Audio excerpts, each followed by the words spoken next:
I am the pastor here, and it is wonderful to have Doug Padgett and the Vote Common Good gang here for the Confronting Christian Nationalism tour. We did this back in 2022 on a very rainy October night, and a few people showed up that were curious about this Christian nationalism thing, but I can already see we have more people here tonight than we had on that rainy night in October because everyone is talking about it. And so I was delighted to be able to get with Rob and schedule them to come back here so that we can talk more about this as it is on everyone's mind right now. So thank you, Doug. Thank you, gang, for coming. We're excited. There'll be some music, and you're going to learn a lot about what Christian nationalism is and how do we respond in love as Christians. So with that, I will turn it over to you.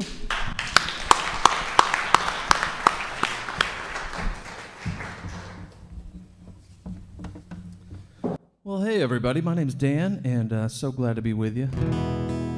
We're going to start with an old protest song from the 60s, and if you know it, feel free to sing along.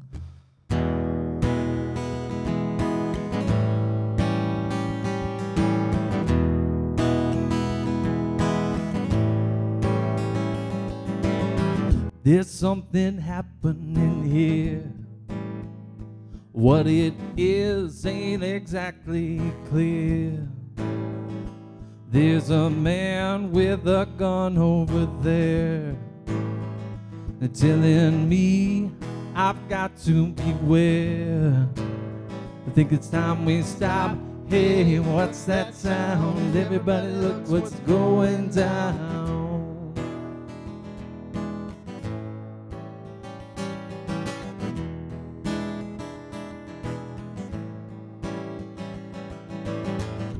Bad lines being drawn. Nobody's right if everybody's wrong. Young people speaking their minds and getting so much resistance from behind. Think it's time we stop. Children, what's that sound? Everybody look what's going down. Stop. Hey, what's that sound? Everybody look what's going down.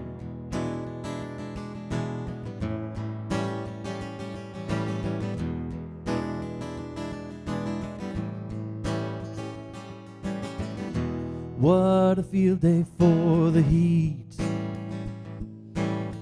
10,000 people in the streets, singing songs and carrying signs. They mostly say hooray for our side. Sound familiar? Think it's time we stop. Children, what's that sound? Everybody look what's going down. Stop. Hey, what's that sound? Everybody look what's going down. Stop. Children, what's that sound? Everybody look what's going down. Stop. Hey, what's that sound? Everybody look what's going down.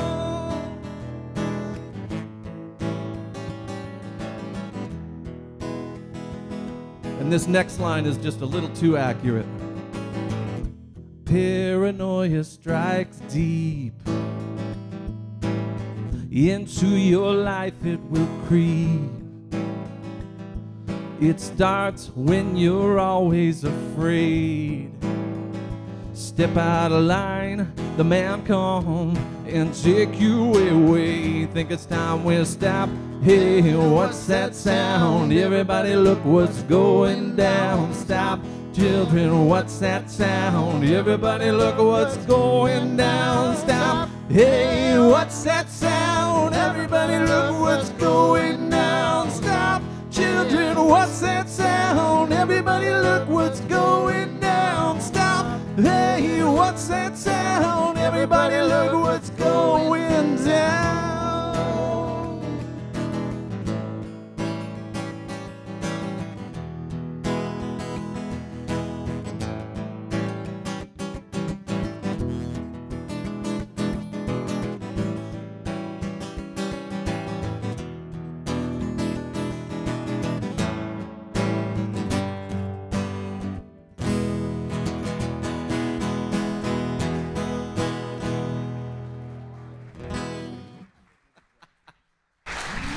Hi, everybody. My name is Rob Ryerson. I am from Northwest Arkansas, and happy to be in Pennsylvania with all of you this evening.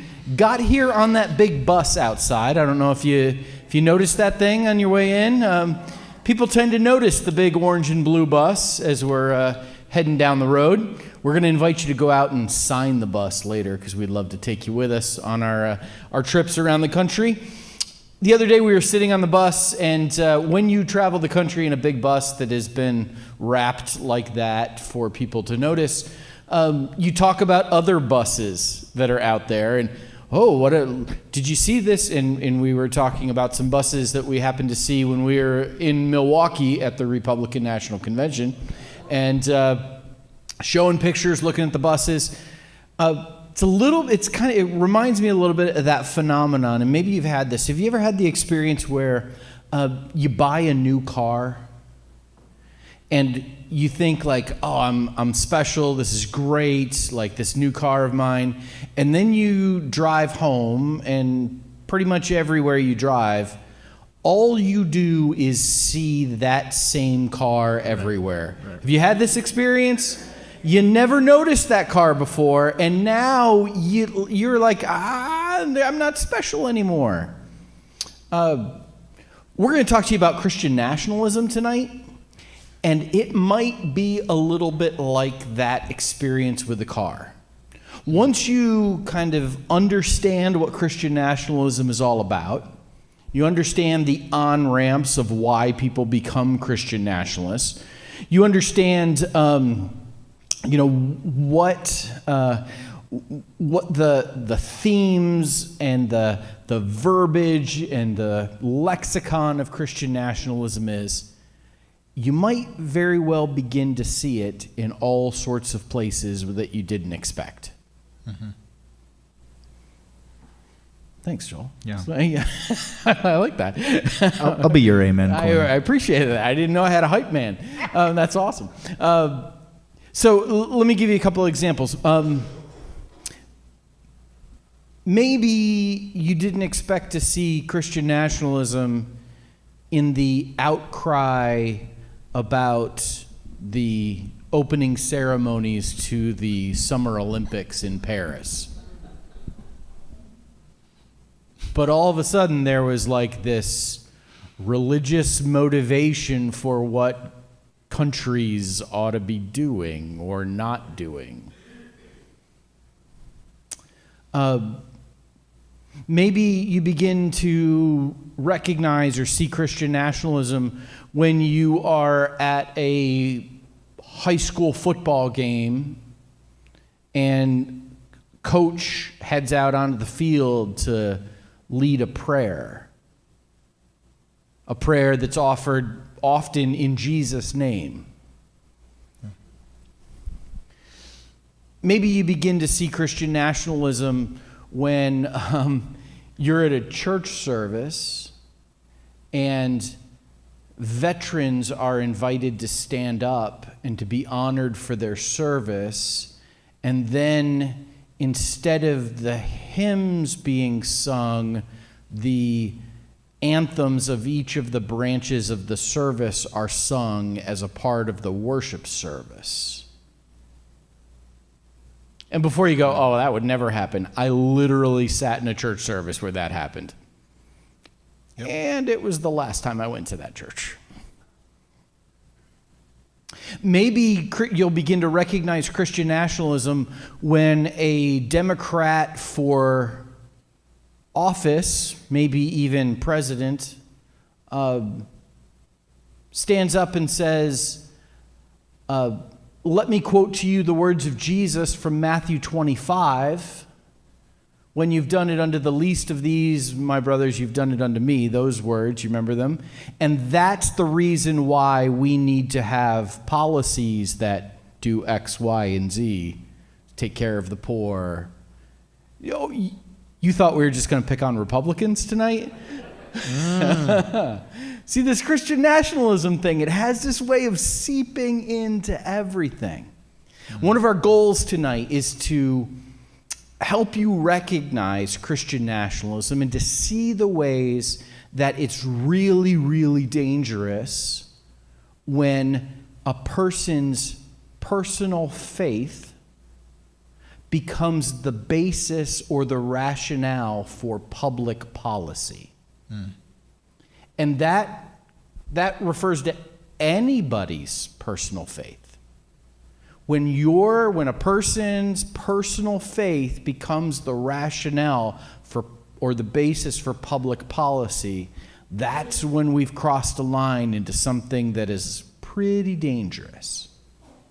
And so we're going to help you recognize that tonight. Now, I want to be really clear. Our goal tonight is not to suggest in any way, shape, or form that people of faith should not practice their faith in public. In fact, we would say just the opposite. People should express their faith in ways that are consistent with faith, hope, and love, and the beliefs that they have. Absolutely. But what we're suggesting is that faith should not be that personal faith should not be the basis for public policy. Because when it happens that way, when that happens, things get little dangerous and a little dicey. Let me give you one more example. I remember growing up, there was always, this kind of little trivia thing, or people would say like, "Hey, what's the longest word in the dictionary?" Do you remember this? I don't even know. Do we even have dictionaries anymore? Anybody remember like the longest word in the dictionary? Yeah, there we go. Everybody knows it. Anti-disestablishmentarianism. It's the longest word in the dictionary. I don't know if it is anymore or not, but anti-disestablishmentarianism. Do you know that that's Christian nationalism? Did you know this? So there was a movement in England.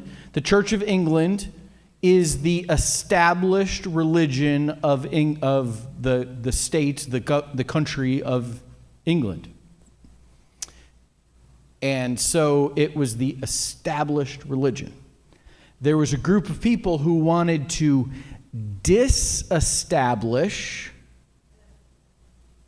the church from the state, and the backlash to the people who wanted to disestablish the church from the state were called anti-disestablishmentarianism, was that belief. Anti-disestablishmentarianism is Christian nationalism. See, once you begin to recognize it, you see it everywhere. Just like that new car. Just like that big orange bus out there. And it is, does all this make sense? You with me? You tracking? So, I get the real privilege of being able to welcome tonight the newest member of our merry band of common do-gooders who travel around the country. You've heard from him already, but now he's going to sing for you again. This is Joel Hubert. Thank you. I just joined the tour a couple of hours ago. A true story. Drove down from Syracuse, New York today, and it was the first time I think I've ever driven through Pennsylvania that it was not raining. So that was pretty cool. As you can tell, I was raised Pentecostal, if you couldn't tell by my little amen corner. I'm holding back right now because we're an Episcopal church and trying to honor the house. And okay. Well, I'm going to invite you to get just a little bit Pentecostal.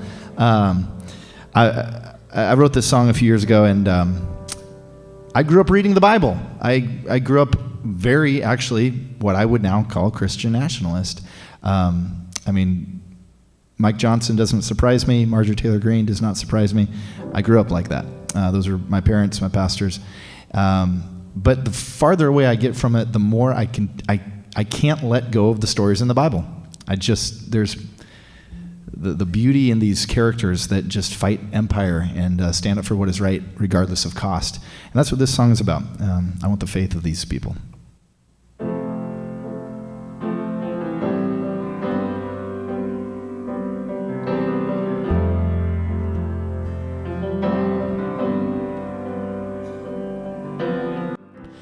I don't want the faith of my fathers. that bombs, segregates, and enslaves, that uses Scripture as a weapon. If you're a woman, immigrant, or gay, I don't want the faith of my mothers, silent while men hang from a tree. I see in Christ a clear reflection, a love beyond our wildest dreams. So do justly, love mercy, walk humbly with your God. Would you try singing that with me? Do justly, love mercy, walk humbly with your God. I want the faith of Moses, the kind that sets the captive free. I want the faith of Naomi, lifting the ones who are weak. I want the faith of Mary, holding the mystery deep inside. But most of all, I want the faith of Jesus and His grace, turning darkness into light.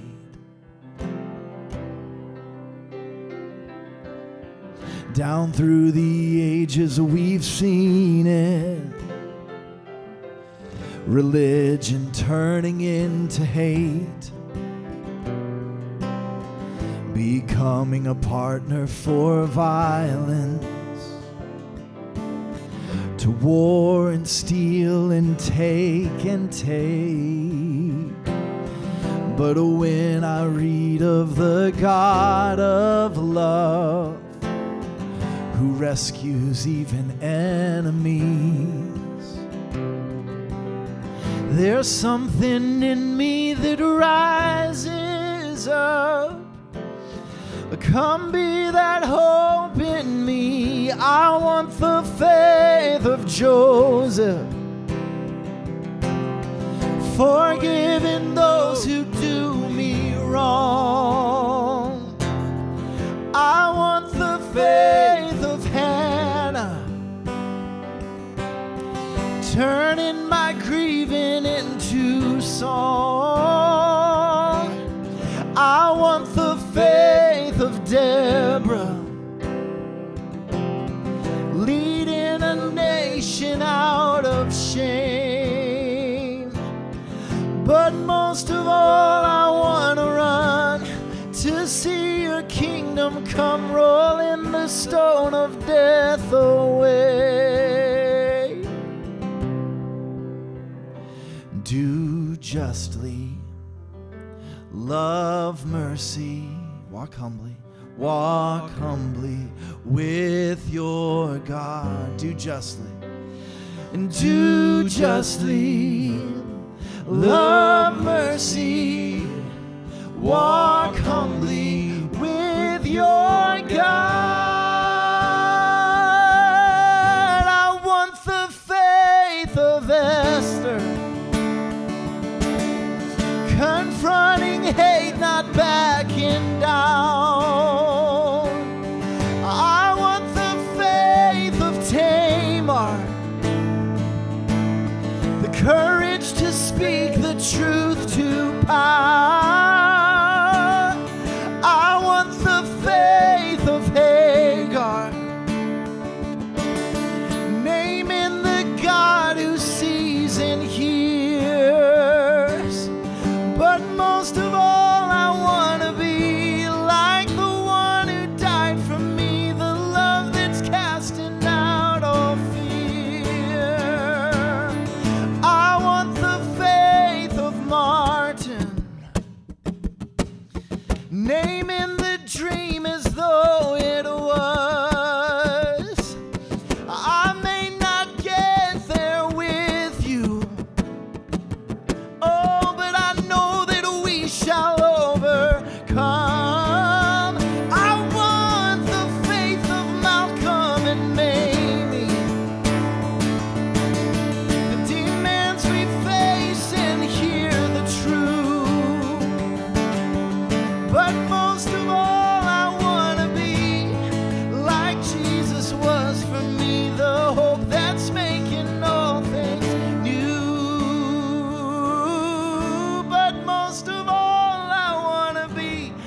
like the one who died for me, the love that's making all things new.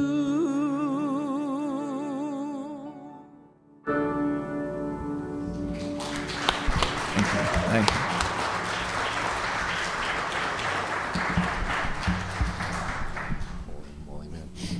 I'm not crying, you're crying. I'm not crying. Hey, my name is Doug. Thank you, Joel. Maybe you heard Rob say that Joel's our newest member, and he said he just joined us this morning. He did. Drove down. We met a couple of weeks ago in North Carolina, and now he's here. So we have a little part in our presentation where we say we have a Harvey Milk moment, which some of you know what that means, and if you don't worry about it. But we have a Harvey Milk moment because we say we're here to recruit you. We want you going along with us. So maybe you're going to sit at a piano and play. Maybe you're going to write a song. Really good. We need to sing some new songs about all this stuff. We're going to talk about Christian nationalism tonight. We have 3 big questions that we're going to try to address. One of them is, why is Christian nationalism attractive to people? Why in surveys do more than 50% of our fellow Americans say that they prefer a Christian nationalist country? What is it? What are they up to? They're us, we're them. Some of us, they're in our families. It's true for me. My son's a Christian nationalist. Any of the rest of you have family members? We're not talking about others. We're talking about people we know and love, people right down the street, people that come over to our house, people that are the parents of my grandchildren. You know what I'm talking about. What is it that's attractive? We want to help you understand it. Now, a couple things about that. I have a number of friends that are Christian nationalists that help me think about this because we travel around the country and talk about Christian nationalism, right? And I'm a pastor. I've been a pastor my whole adult life, so I spend a lot of time in Christianity. Rob is a pastor. Dan's a former worship leader. Joel's a worship leader. We have women and men that travel with us and speak, and pastors and people involved in church. Like, we're really into Christian stuff. We drive around in a bus that says faith, hope, and love, supporting democracy for all and standing against Christian nationalism. We're into this, but we want to try to understand, what do people who see it differently think? So I have 2 friends that are both former pastors. One of them still is a pastor, who are Christian nationalists. So I ask them to check me all the time. And I always try to imagine them sitting right here. I imagine them sitting right listening to me. And anything I say about Christian nationalism, I want to be able to look over in my imagination and have Casey nod his head and say, yep, you got that right. If I'm talking about what he thinks, I want to make sure he says you've got me right. There's no need for us to exaggerate Christian nationalism. There's no need to overstate. What they're saying is problematic enough for a lot of us to cause some of us to travel the country, talk about this and a whole lot of other things. We talk about a lot of other things other than this, but we spend a lot of time on this topic as well. And it's enough to get you out here tonight. It's enough for people to produce a film called God and Country, which if you haven't seen it yet, is fantastic. It's worth watching. Produced by Rob Reiner. Why are we all talking about Christian nationalism? Because it's really a thing, and it's really threatening. But we're going to do everything we can to not overstate. And I'm going to do everything I can as one of the prime presenters tonight to try to give you an alternative to the views that Christian nationalists hold. So we want you to have a real sense of why is it attractive. And then what can organizations do? What can churches do? What can religious groups do? What can civic organizations do? And then what can individuals do? How can we move forward in this country? How can we find a pathway forward where we're not just scared and we're not playing the game of 50% plus 1 so we have more power than they have? Now, I'm hoping people that vote the way I do are going to win this election. I'm ready for Camelot. I don't know about the rest of you, but I'd be very happy with that. And I hope that people win the elections that I want. We travel the country, we meet with candidates, we introduce them to voters, do all that kind of stuff. But we need a future that's more than just we win this time, you win next time, and a seesaw of fear and power. And Christian nationalism is based all around a political movement of power. It uses Christianity, but it's primarily about political power. So, we're going to try to engage in this at a sophisticated level. Now, we're going to show you some video. You're going to hear from a lot of Christian nationalists. One of the ways we're going to try to help you understand what Christian nationalists believe is for you to hear them and to see them. We think it's the best way. This might be familiar to you. This is a scene that happened on January 6, 2021, when a group of people sent by the then President of the United States attacked the United States Capitol in order to stop the certification of the 2020 election. These people are standing in the Senate dais. They have taken it over. This person is about to explain to this Capitol Police officer that the crowd goes all the way back to the monuments, and then they are going to pray a prayer of thanksgiving that Jesus allowed them to take over the Capitol. By the way, the actions on January 6th were funded in dollars and in imagination by Christian nationalists. The night before, on the 5th, and the day before that on the 4th, Christian groups had organized things called Jericho marches around the Capitol, to march around the Capitol invoking the biblical narrative of walking around the walls of Jericho so that the power structures would come collapsing down. And then on that Wednesday, they sent them attacking the Capitol with signs, with banners, and with these prayers in their heart. If you've seen this already, you know it can be disturbing to hear. If you haven't heard it, I'll just tell you it's a little disturbing to hear what's going on here, especially if you come from a Christian background, these things seem familiar to you. So, from the United States Senate Capitol dais on January 6th. All the way back to the monument of D.C. Jesus Christ, we invoke your name. Amen. Let's all say a prayer in this sacred space. Thank you, Heavenly Father, for gracing us with this opportunity. Thank you. Let me take it back. Thank you, Heavenly Father. Amen. For this opportunity to stand up for our God-given unalienable rights. Thank you, Heavenly Father, for giving the inspiration needed to these police officers to allow us in this building, to allow us to exercise our rights, to allow us to send a message to all the tyrants, the communists, and the globalists, that this is our nation, not theirs. Yes. That we will not allow the American way of the United States of America to go down. Thank you, divine, omniscient, omnipotent, and omnipresent Creator God, for filling this chamber with your white light of love, with your white light of harmony. Thank you for filling this chamber with patriots that love you and that love Christ. Thank you, divine, omniscient, omnipotent, and omnipresent Creator God, for blessing each and every one of us here and now. Thank you, divine Creator God, for surrounding and filling us with your divine, omnipresent white light of love and protection, peace and harmony. Thank you for allowing the United States of America to be reborn. Thank you for allowing us to get rid of the communists, the globalists, and the traitors within our government. We love you and we thank you. In Christ's holy name we pray.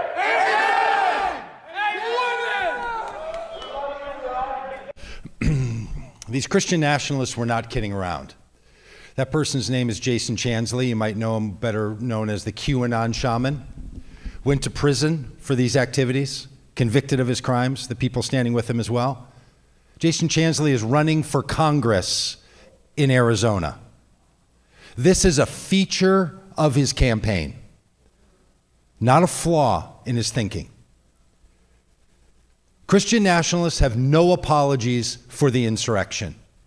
It's what they wanted to do, it's what they plan to do, and we're going to show you reasons why they plan to do it. Now, we're going to ask you to engage with empathy and ways of engagement and curiosity when it comes to Christian nationalism. This can be hard, but put on whatever mode of thinking gets you into deeper level of empathy that causes you to want to engage more with curiosity about why this is going on. And we'll advise you to consider 3 questions that might help you do that. One of them is, what do people believe? And really ask yourself, what is going on? What do they believe? If you have Christian nationalist friends or neighbors or acquaintances, or you see people online, really ask yourself, what is it that they're saying? And try to hear it. It's not catchy.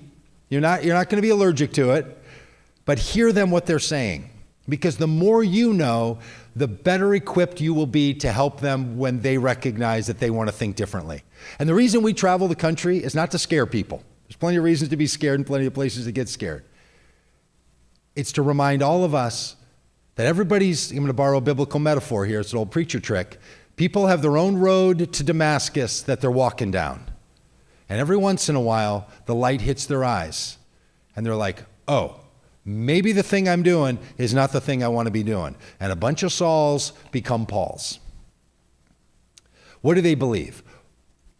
Why do they believe it? Where does it come from? Personal confession here, this part is just absolutely the most frustrating to me.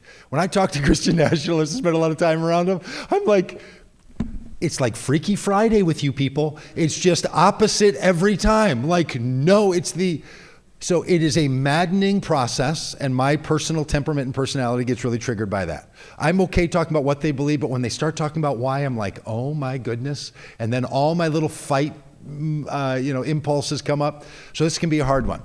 I quickly have to get to the third, and that is, what role does this belief perform in your life? What does it do for you to be a Christian nationalist? How does it function? See, we have a lot of kinds of beliefs. We have beliefs that are very casual. We have beliefs that are long held and very unconsidered. And we have beliefs that function in ways that make our lives make sense. Like maybe what football team you think is the best football team, or what brand of cereal is really great, are things you don't really care about. But how you understand yourself in your family, or what your job has been in the world, or what contribution you make, or what illness you've had to live with, beliefs that form around that kind of topic, they become really functional in your life, doing something that more casual beliefs don't. So it's really helpful when someone's a Christian nationalist to ask yourself, what's it doing for you to have that kind of belief? Because once you know that, then the great Fred Rogers thing can kick in. If you really knew a person's story, you couldn't help but love them with your whole heart, he used to say, right? So I like that kind of idea. That's some deep empathy. And if we can get there, it may not change their minds. I'll tell you, as people that travel around the country doing the work we do, we don't try to change people's minds. We try to work with people whose minds are already changing, and they don't know what to do about it. And there's a lot of people who are becoming really uncomfortable with Christian nationalism. A lot of other people that are doubling and tripling down, but a lot of people that are feeling really shaky and they don't know who to trust anymore. Those are people we can all help. But the biggest reason to engage in empathy is it's a salve to your own heart. It really helps. I'm one of those people that has those spots on my face that are like pre-cancer. Anybody else get those things in your face? Your dermatologist is like, you don't have cancer, you have pre-cancer. And I'm like, but am I a pre-cancer survivor then? I don't really know. But anyway, I had to have one frozen the other day by my eye. So if we talk later, you'll see it. And you'll act like you're not seeing it. But I know you're looking at it because it's giant. I shot it with like nitrogen and now it bubbled up and got a big blister. And I got one on my arm, a big blister on here. Well, one of the things that you do is you put this aquifer on there. You know what aquifer is? That stuff you get, it's like Vaseline sort of. You put it on there because it softens it and it allows it to heal. Empathy functions like that. It might not change the other person's mind, but it might soften that blister that feels like it's on your face and starts to crack and hurt. So we hope you leave here tonight encouraged. You're going to get a little spooked, I promise you. You're going to get a little triggered by what you're going to hear people say, because it can feel a little nutty. But the goal is not to scare you. This goal is to encourage you to consider, what could this mean? Rob made this point well, so I'll just reiterate it. Christian nationalism is not about people exercising their faith in public. Please do, all of us. In fact, let's not tell people to be quiet. Let's tell one another to speak up and tell everything we've got to say, right? We need more people speaking up, not more people being quiet. But what Christian nationalism is, it's about the government advocating for, deriving its authority as the government from, or granting privilege to the Christian faith. That's what Christian nationalism is. Not individuals or groups expressing themselves in public. It's when the government decides that it's going to be on the side of Christianity, or say that we gain our authority from Christianity, or it is our job to be sure that Christians are advocated for. Now, in other nations, religious nationalism happens under other religions. There's a Hindu national movement. There's Buddhist national movements. There's Jewish national movements. So religious nationalism is a thing. Some nations like it, prefer it, and make it part of their religious and political code. In the United States, we decided to have a non-establishment clause in the very First Amendment. government shall establish no religion. Not everybody agreed with it when it was written, and not everybody agrees with it now, and that's at the root and the core of it. Now, there's another side to Christian nationalism that if we're just talking to pastors, it would be, when does the nation come into your Christianity?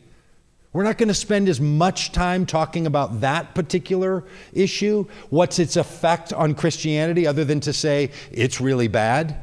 Christianity makes a very bad political movement. It's not made for it.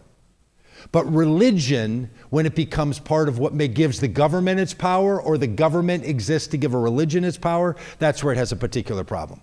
And you might think people are not explicitly asking for it. Well, that's what we're here to show you, how they are and why they are. So, this question of what do we do with faith and politics is deeply embedded in the American experience. Depending on when you say America started, you could answer the question, did America start as a Christian nation, in two different ways? If you start it with the Puritans coming to this land in order to create Christian enclaves, I don't know, in like a state. Could you imagine a state that may have existed so that religious people could have religious protection from other people, and you had to have a religious requirement for people to function in that state or in particular areas of the state? Could you conjure that up in your mind, people in Hershey, Pennsylvania? Because if not, you could visit us when we were over in Nazareth, Pennsylvania yesterday, or in Bethlehem, Pennsylvania, literally named for Nazareth and Bethlehem. And the Moravians had Moravian laws about who could be a person that could own property in those areas. If you start there, you could say we started as a Christian nation. But if you start when we had a declaration of independence from a Christian nationalist England, then this country said no to that past and yes to a future without it.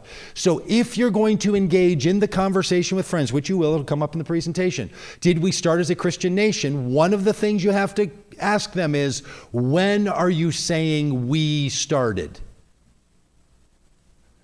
Nothing more American than having this conversation. It's in the First Amendment. It existed before. It existed in the 1950s. It existed in the 1860s. It's going to exist in the 2090s. So in other words, nothing weird is happening. This is as American as it gets. We're having to have the same conversations over and over. And some of us like to tell a story that says, they decided it, I believe it, that settles it.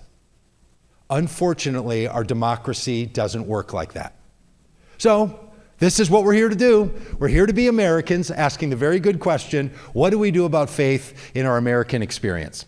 Now, I will say there's a new variant of Christian nationalism in the United States that is extremely dangerous. It's what sent the people to the Capitol. It's what the new version of Christian nationalism looks like. So if you take COVID variants as a metaphor, you know, the COVID virus is also what gives us the common cold, right? Well, I didn't know that before like 2020 in March, what a COVID virus was. But there's a variant of the COVID virus that then doesn't give you the common cold. It becomes deadly. That variant. And then there were different variants of the COVID-19 virus. The Delta virus, remember that when we had the Delta virus going around and the airline was like, hey, could we change the name of that for a minute? That's killing us here. It's not great. You know, we're already flying people around in little cans. Let's change the name of the Delta variant. So we have all these different names. Well, there's a version of Christian nationalism alive and well today that's different than the one from the 1950s that gave us In God We Trust and our currency. It's different than the one in the 1860s that gave us the narrative that we could separate this nation into two pieces over religion. It's different than the one in 1812. It's different than the one in 1740. Those are all versions of Christian nationalism, and there's a new one. It's actually tied deeply into COVID, it's tied into QAnon, and it's deeply tied into Trumpism and MAGA. It's a new variant of Christian nationalism. We're going to introduce you to the people who are heralding it and why more than 50% of the people in the country hold that. The basic belief is this, of this new variant, that America is anointed by God to convert the world to Christianity. Let that settle in for a minute. that the reason God called the United States of America into being is to be used by God to convert the rest of the world to Christianity. My friend Adam, who's my Christian nationalist friend, in my mind he's sitting right there, he's the one who explicitly explained this to me because he said, I think you're missing a few things about what we think. We're not just worried about converting America. We're not just worried about American laws. We have a global vision to convert the world through the United States, and we want to convert every government. Do you know this thing that happens in the spring in Washington, D.C. called the National Prayer Breakfast? It was started by Christian nationalists with this view in the 1950s. It's been around for a while. The reason they call people from around the world together, government leaders, to come and pray in Washington, D.C., is to raise up leaders in every nation to convert every nation to Christianity. That's what they're up to. Don't underestimate them, that they're simply doing what Benjamin or what Thomas Jefferson wrote to the churches in Virginia to say we should have a separation, a wall of sorts between church and state. That's not their concern. You'll hear Lauren Boebert say, I'm sick and tired of the separation of church and state. It's got nothing to do with anything. It's not even in the Constitution. It was in a stinking letter, and I don't care. That's not our vision. Our vision is world conversion to a certain kind of Christianity. That's what they're up to. So when we start arguing about, well, Thomas Jefferson would have said, they're like, yep, okay, onward and upward, and they want to take over the world. And this idea is that they will use by force, if necessary, to seek to accelerate Jesus' return to earth. So not only is it converting the whole world, it actually has an entire end times kind of narrative to it. So that's what they're up to. So if you wonder, why would someone be attracted? It takes a person's life and gives it global meaning inside the vision of God that will have eternal consequences. That's what they think they're up to. So when you're having a conversation with a friend, that's what they're going to be saying. The divine mission of God will be carried out when true believers seize control of the institutions of the United States government. That is a statement from Christian nationalists. Some of you like taking pictures of that, so I'll step away if you like taking pictures of any of that stuff. By the way, all of this presentation, other presentations are online in lots of versions. We have a podcast version of this thing. We have video versions. We have a curriculum for small groups. There's all kinds of stuff. It's all free. It's all at our websites and all those places. So if you're into any of this or want any of it, we'll be sure to get it to you. Okay.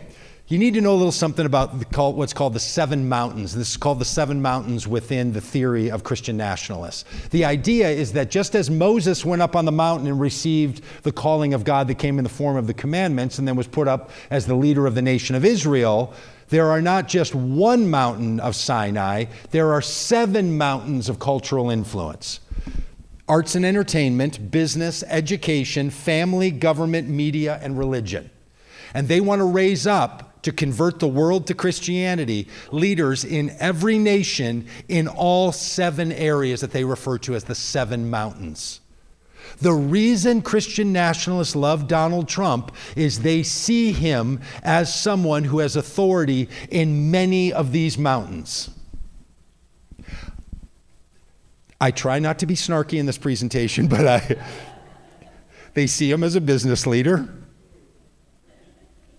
They see him as arts and entertainment. He ran a college. He's a great family man. He's led the government. He's in media, and he's a new convert to Christianity. In other words, he's God's man for the job. Okay? This is how it works. This is what they're talking about. We're going to show you the Watchman's decree here in a moment. Some will. Sorry, we're going to show you Josh Hawley in a minute. Just really tickling your fancy to get you, a little. If you don't know Josh Hawley yet, you just wait. He's a darling of this world. So here's the Watchmen. The Watchmen are a group of people that put together something called the Watchman Decree. This is at a conference that they're holding. And this is them reading their decree out loud in front of others, proud and streamed on the internet. This is the among the primary leaders of the new variant of Christianity. They're going to mention a guy named Dutch Sheets over on the left. They're going to say, Dutch, you go ahead and read it, because Dutch Sheets, Dutch the first name, Sheets the last name, was the primary articulator of this covenant that they're about to read.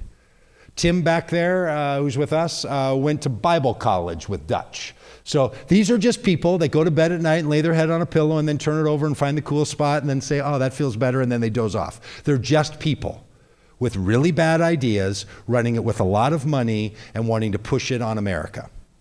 But they're just people. So here they are, and this is them reading their prayer of declaration. If you want to scan the code, you can download it yourself and read it later for just some fun nighttime reading. It takes about 3.5 minutes, so buckle up. All right, go ahead. All right, Dutch, lead us. So we'll read it together, okay? As a patriot of faith, I attest my allegiance first and foremost to the kingdom of God and the Great Commission. Secondly, I agree to be a watchman over our nation concerning its people and their rights for life, liberty, and the pursuit of happiness. Whereas we, the church, are God's governing body on the earth. Whereas we have been given legal power from heaven and now exercise our authority. Whereas we are God's ambassadors and spokespeople over the earth. Whereas through the power of God, we are the world influencers. Whereas because of our covenant with God, we are equipped and delegated by Him to destroy every attempted advance of the enemy. We make our declarations. We decree that America's executive branch of government will honor God and defend the Constitution. We decree that our legislative branch, Congress, will write only laws that are righteous and constitutional. We decree that our judicial system will issue rulings that are biblical and constitutional. We declare that we stand against wokeness, the occult, and every evil attempt against our nation. We declare and we now take back our God-given freedoms according to our Constitution. We declare that we take back influence at the local level in our communities. We decree that we take back and permanently control positions of influence and leadership in each of the 7 mountains. We decree that the blood of Jesus covers and protects our nation.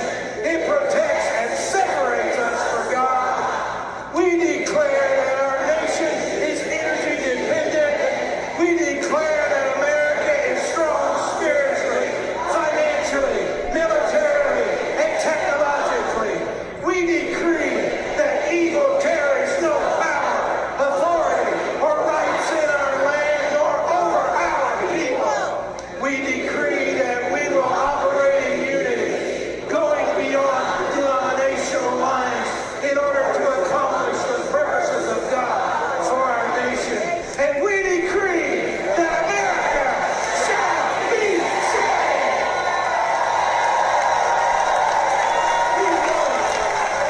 You know this. You get it more? Here we go. Now you might hear yourself saying, energy independence? What's next? We will eat more fiber.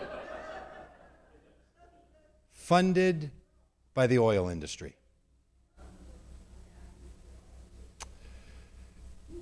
They're not kidding around. Now, I know a lot of these guys. They're pretty incapable of pulling this off, but the imagination, the reason they will take over your school boards, the reason they will take over your county commissions, the reason they will stand and cheer for certain political candidates is because they believe this is their narrative. That's what they're up to. They are God's authority on earth to lead the world. So when they say, Are we Christian nationalists? You better believe we are, because that's what we mean. This person here is a senator from Missouri named Josh Hawley. If you don't know Josh Hawley yet, the people who want Christian nationalists to be in charge, the people who run the National Prayer Breakfast, all of those folks are behind Josh Hawley becoming the President of the United States in the next 15 years. This guy is set up as the most important person to lead Christian nationalism from the bumbling nonsense of J.D. Vance and Donald Trump to something more sophisticated. He gave a speech, which you'll see there about national conservatism. This is only 23 seconds of what he says in a longer segment, which you can watch if you want. I don't mean to be rude, but I can't listen to Josh Hawley talk for very long. But this is Josh Hawley talking about Christian nationalism. Some will say now that I am calling America a Christian nation. And so I am.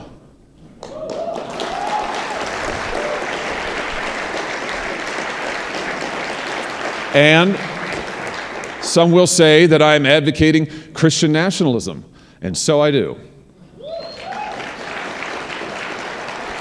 He then goes on to a long explanation about Augustinianism and how Augustine's vision for the world is something that carries Western civilization, and without Western civilization, you don't have, and he goes on and on and on.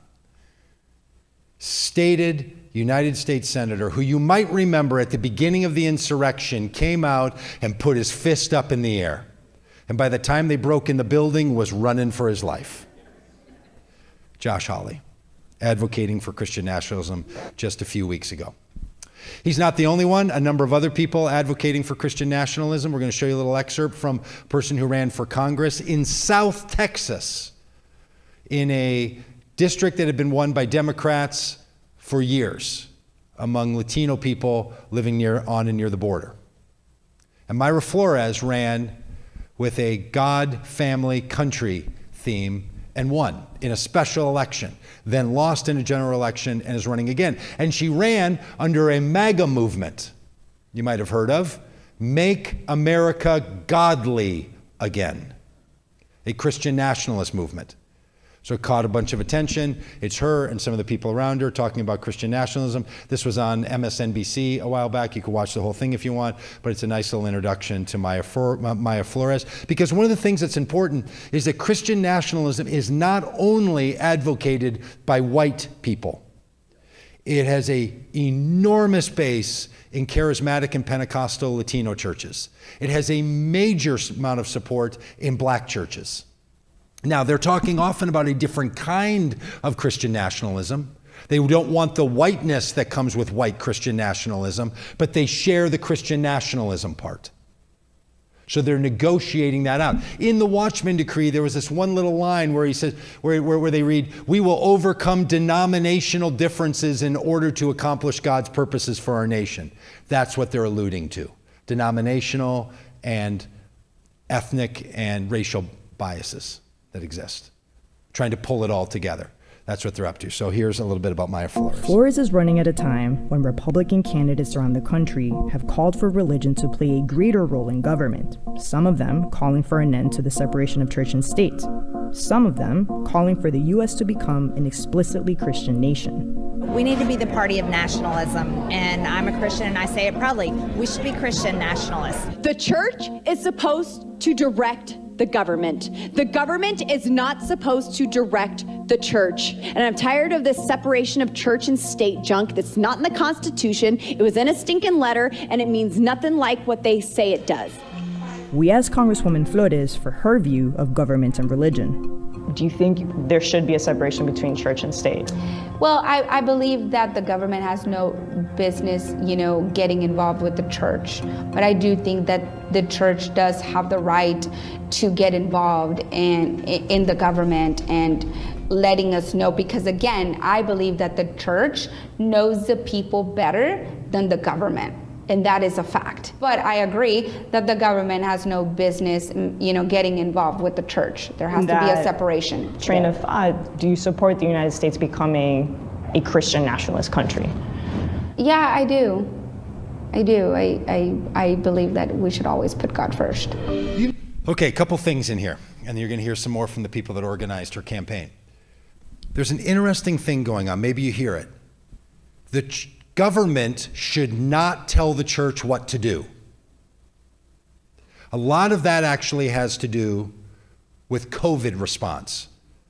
A big motivator among a lot of Christian nationalists is when churches, synagogues, mosques were not considered essential parts of society. The liquor store, the airlines, and Home Depot could stay open, but churches couldn't. That really ate away at a lot of people's sensibilities in this world. And it really fired them up. And they talk about it to this day. You'll hear old Michael Flynn here in just a minute telling you about how they're going to come in and shut your churches down. And that was all just a practice run. That's what they believe, that the government wants to take over churches. So they're saying no to government takeover of churches, but churches should direct the government. That's what they want. All of these parts you're going to hear is that the church, religious leaders, the righteous, need to be our leaders, need to lead the government. And then the reporter asked, maybe right there at the end, do you advocate for this becoming a Christian nationalist country? And Representative Flores says, I do. I think we should always put God first. So one of the things that happens with a lot of Christian nationalists who don't really know what's up, they don't have a lot of differentiation between how do we put God first in our families or in our country versus how do we have the religious people of our choosing be the ones who are going to run the government. So they think it means putting God first. That wasn't the question. Do you think we should put God first? Because if you want to put God first, I don't know, you could talk to your imam down the street, you could talk to your rabbi, you could talk to people that hold to a notion of God without personal identity. There's a lot of people that think about God first. Christian nationalism is not concerned about all Christians, it's concerned about one particular version of Christianity having the power. I often joke with my Christian nationalist friends, hey, if you all become leaders at every level of government, could you appoint me to be your Christian nationalist czar? Like, I got an idea of how we could do that. You know, we'd have free universal health care, like Jesus out healing a bunch of people. We'd have free food distribution things. We'd be letting people out of prison. Like, we'd be doing a lot of things if you want me in charge. It's not what they want. It's not about God. It's not about Christianity. It's about a particular religious vision that has a political outcome directing to it. So that's what they're up to. So over and over, they do this kind of thing. Here's another example. This is a county commissioner in Ottawa County, Michigan. This is the western side of Michigan.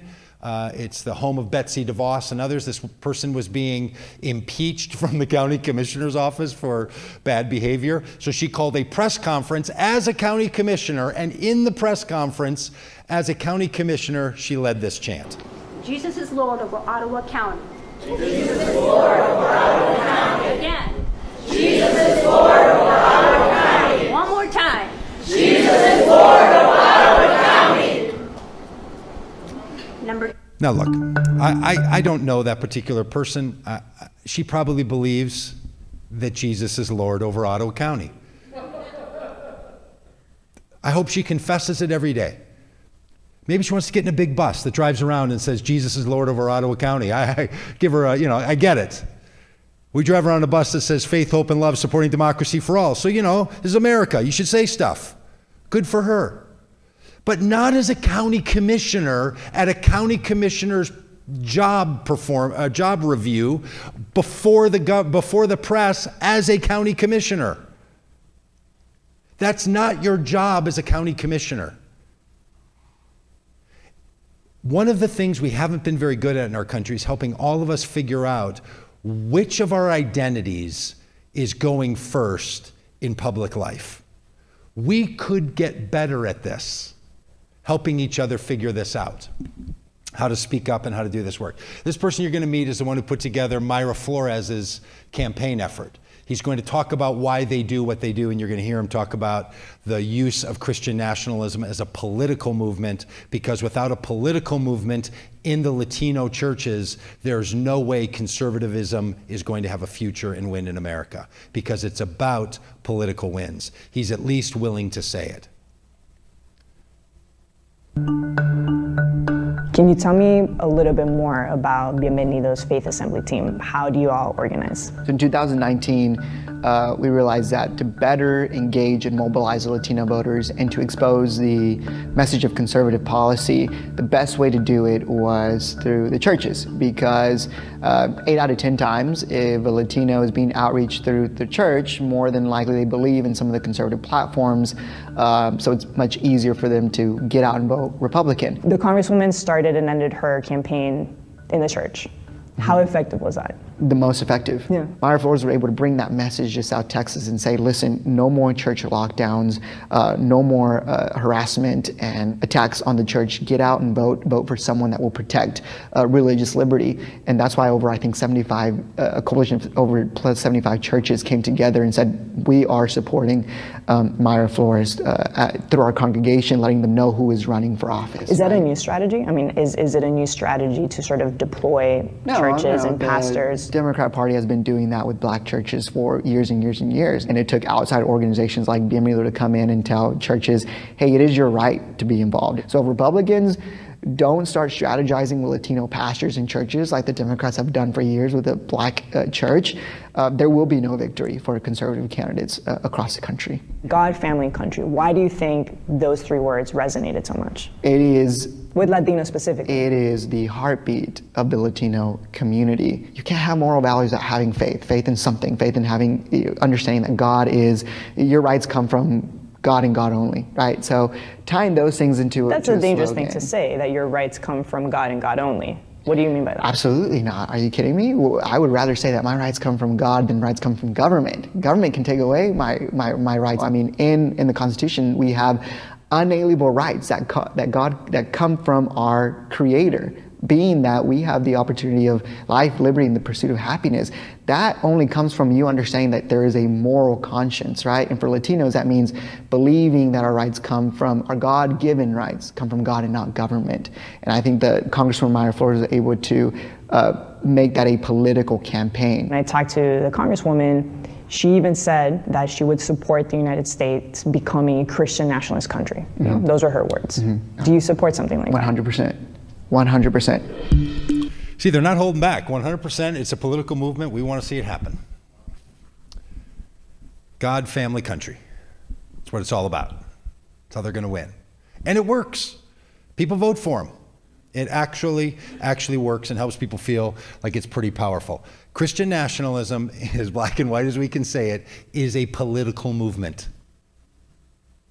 When we only approach it as a religious movement, or its religious failings, or that it's not part of the full American history, we miss it because it's not the point. The point is that it will be a political movement.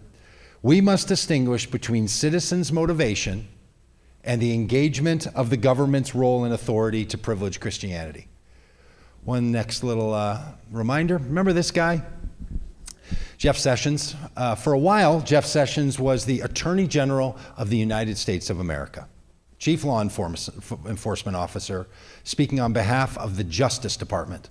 Stood at this podium. I happened to be watching the news that day because there was a long period of time where I just watched a lot of political news, trying to figure out what to do next.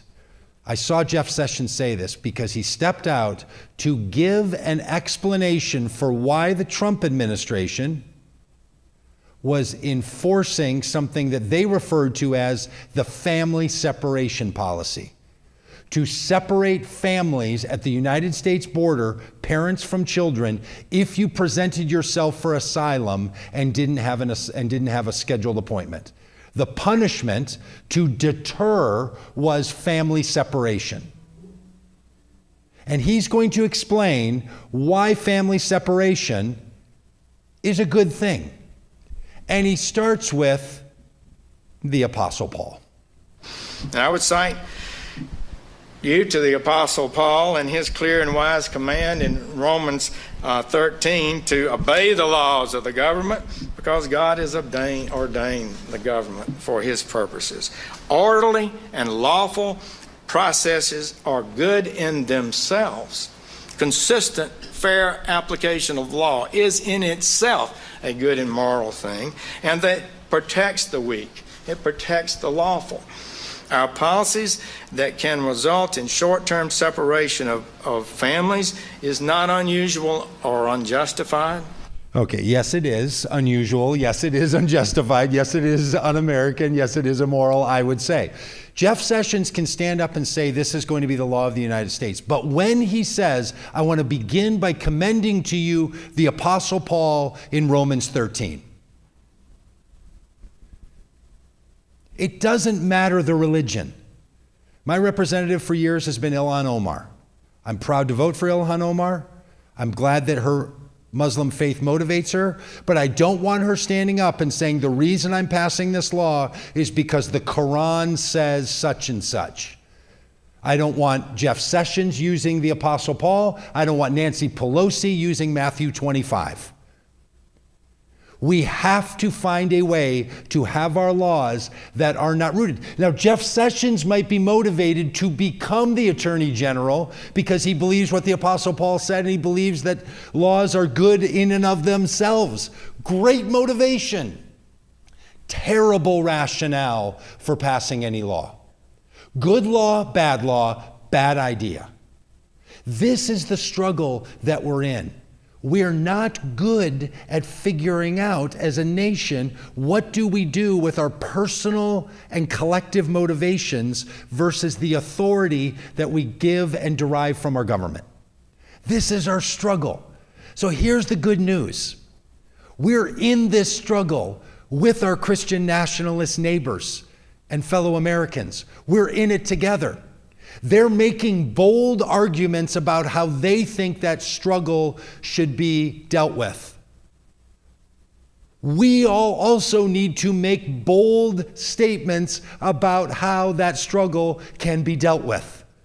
We're in the same struggle with two different outcomes. So that's what we're up to. We're going to pivot here in a minute. Dan's going to be our musical transition because too much talking can just be too much talking. And Dan's got a great personal story that I think connects to a lot of people about how these kinds of movements happen and what's happening in the country. And then we're going to talk about what can we do. This is what Christian nationalists hold to. This is how it plays out. This is what they mean. This is what they're up to. They have people at all kinds of level in the government doing it, from the Justice Department to Senate to Congress to county commissioners' offices, political movements. What can we do? We're going to do that after a little musical break and let your mind sort of rest for a little bit and maybe catch a little bit of hope in the midst of it all too. So here's Daniel Dietrich again.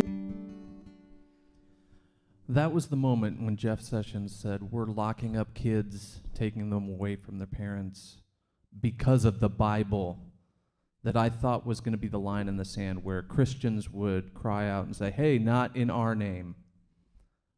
But it didn't happen. Every line in the sand that Donald Trump and his administration crossed, Christians said, yeah, we're into it. And that broke my heart. It made me very mad. And so I put those thoughts and feelings into this song. It's called Hymn to the 81%. It's in reference to the 81% of white evangelicals who voted for Donald Trump. And it's a bit of my story and maybe a bit of your story as well.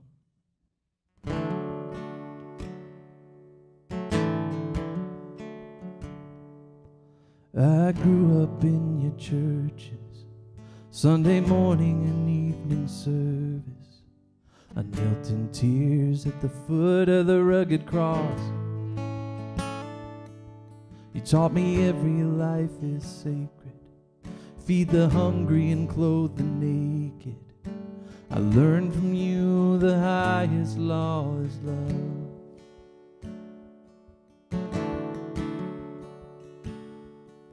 And I believed you when you said I should trust the words in red to guide my steps through a wicked world. I assumed you'd do the same, so imagine my dismay when I watched you lead the sheep straight to the wolves. You said to love the lost, well, I'm loving you now. You said to speak the truth. Well, I'm calling you out.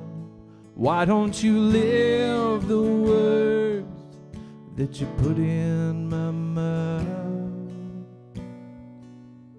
May love overcome and justice roll down.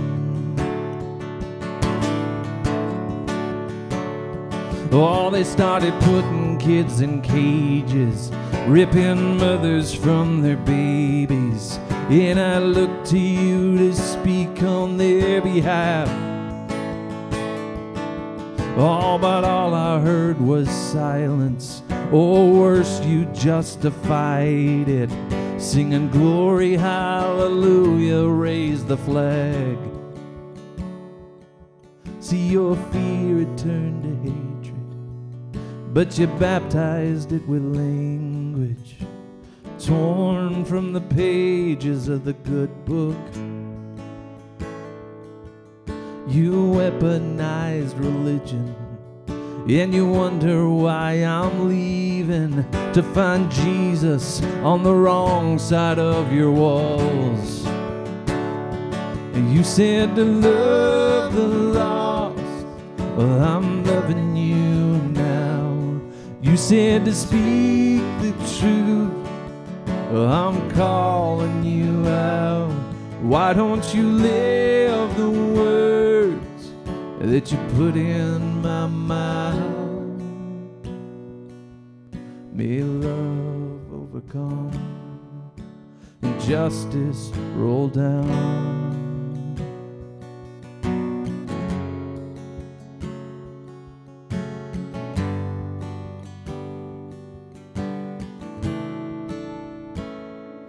Come home, come home.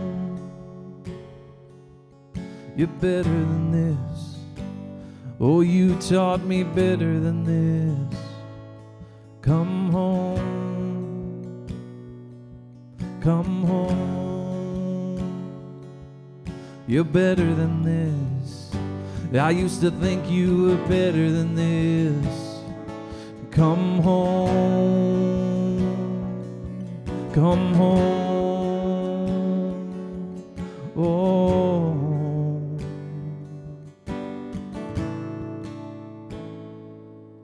Maybe I was too naive, or I just didn't want to see that there's always been a little poison in the well. Our churches sit on stolen land, a nation built by stolen hands, and we use the Bible to justify it all. Yeah, from slavery and segregation to mass deportation. This is who we are, but not who we have to be. There's a lot of work to do to pull up the evil by the roots, but repentance has to come before there's peace. You said to love the lost. I'm trying to love you now. You said to speak the truth. That's why I'm calling you out. Why don't you live the words that you put in my mouth?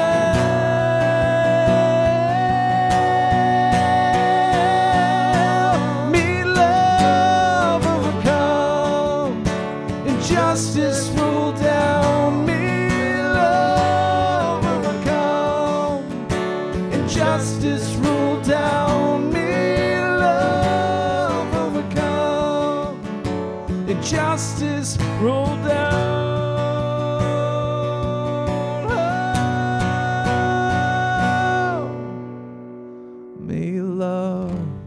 Overcome and justice roll down.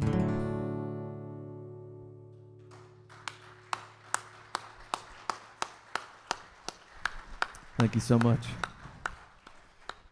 I'll give you about a minute and a half, 2 minutes to turn and talk to somebody around you. Some people are sort of full up. Maybe you need to go to the bathroom. I don't know, whatever you need to do. Just going to give you a minute. There's been taken in a lot. So talk to each other for a minute.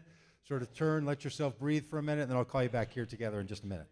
All right, it's my privilege to introduce to you some people by video here that sometimes when we travel or when we do our work, you have a chance to meet. One of them is named Amanda Tyler.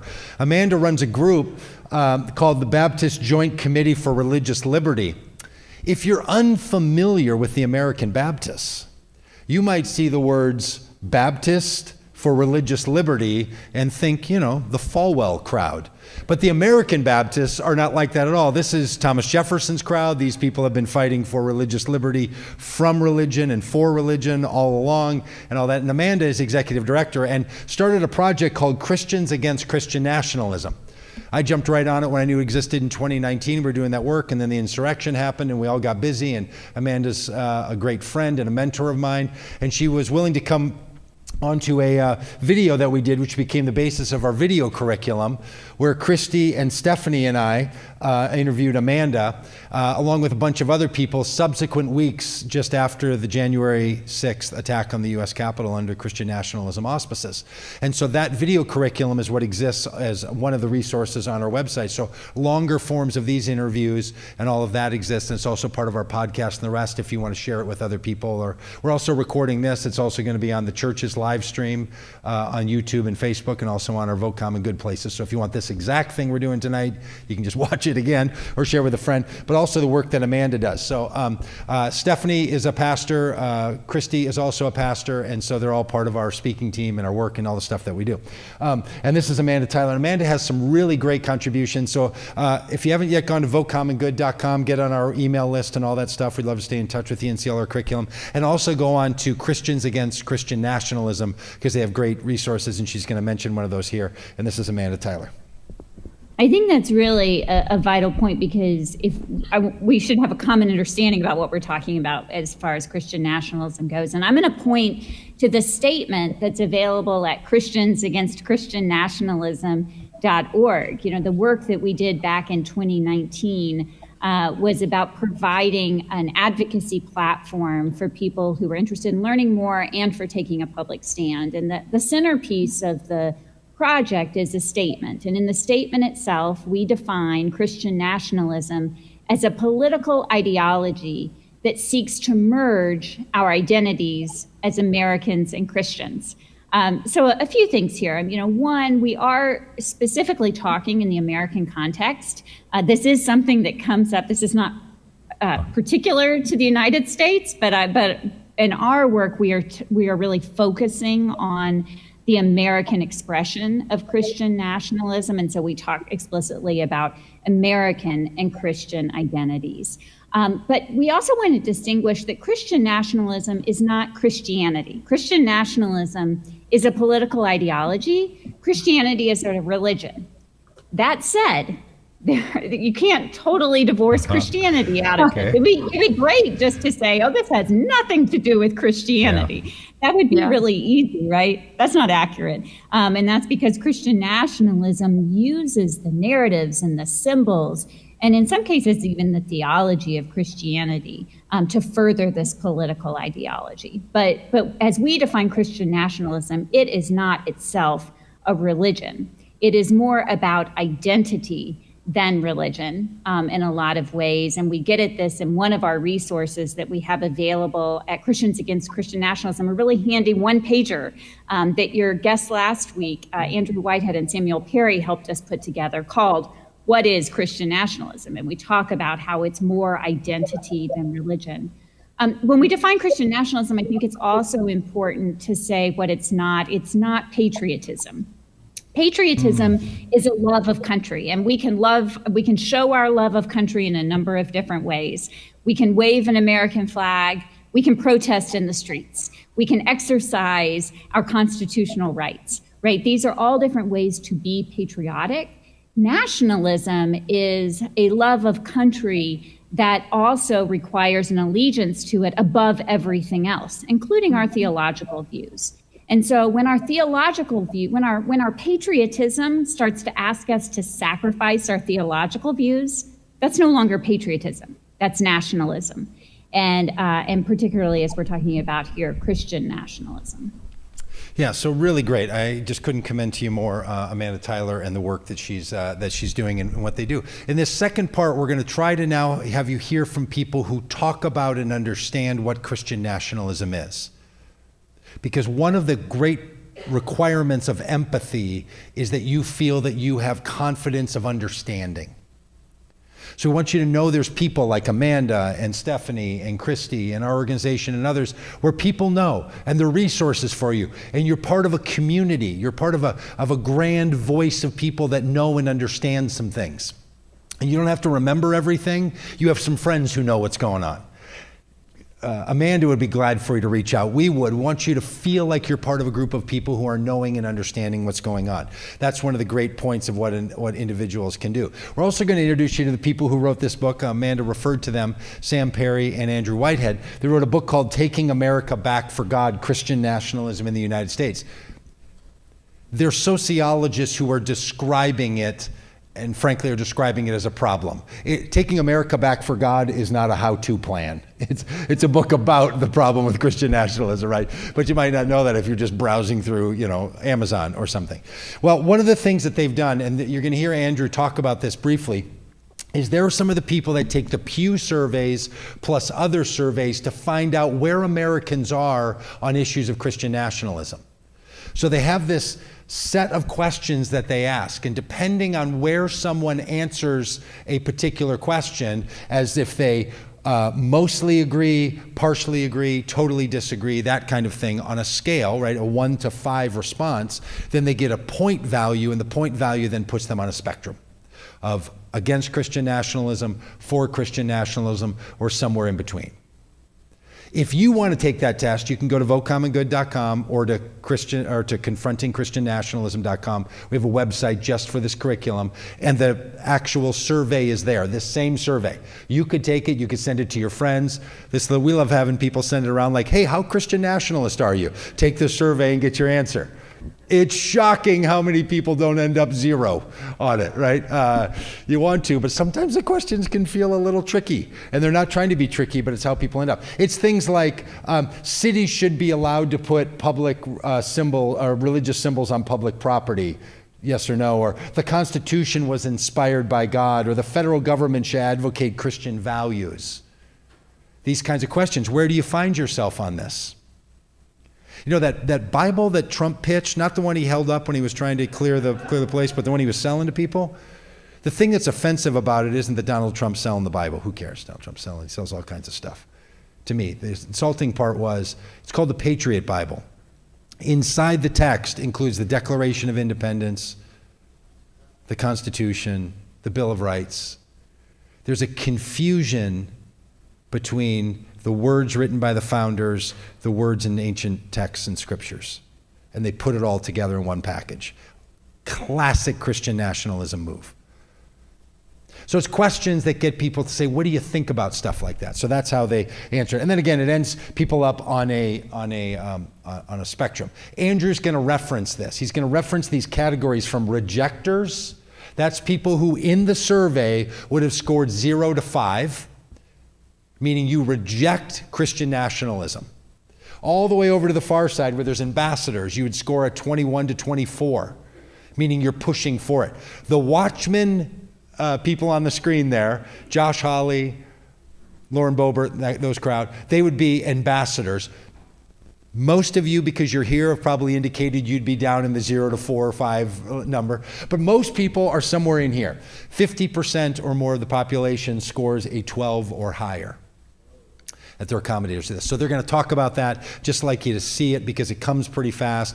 They're sociologists, they're super bright, they're doing a whole lot of things. If you've seen the God and Country film yet, Andrew is in that film, so he's one of the people, that's one of the spokespeople, and so is Sam Perry. So they're common spokespeople for this. And this little bit that they have is really great. Again, you can watch their whole hour-long interview we did with them. I think it's super fascinating, not because of what I said or Stephanie or Christy, but because of what Andrew and Sam had to say. Yeah, well, I'll dive in first and then let Sam finish it off. So in our book, we performed or were able to get data on these large national surveys, and we asked respondents 6 different questions where they could strongly disagree to strongly agree with them. things like, the United States is part of God's plan, or the federal government should advocate Christian values, or declare the U.S. a Christian nation. And so the degree to which people strongly agreed with those or strongly disagreed, we assigned them point values, and we're able to create a scale by adding all those different questions together. And we did that because it's really important to understand that Christian nationalism isn't a binary, yes or no, but that Americans really are all along a spectrum where some embrace it really strongly. Some, see, Christianity being a part of what we do in the U.S. is important, and others kind of resist that. Or the rejectors, who we see on the very end of the scale, say, there should be no fusion of this type of Christianity, which we define in our book is really this idea of a white, conservative, natural-born citizen. That's the Christian that they're talking about. American civil society shouldn't be fused to this type of Christianity. And so when we're able to create that scale, we can now look at, well, how do these respondents view the world? And there were three basic things that we tried to do throughout the book and were our main takeaways. Is the first, that Christian nationalism matters.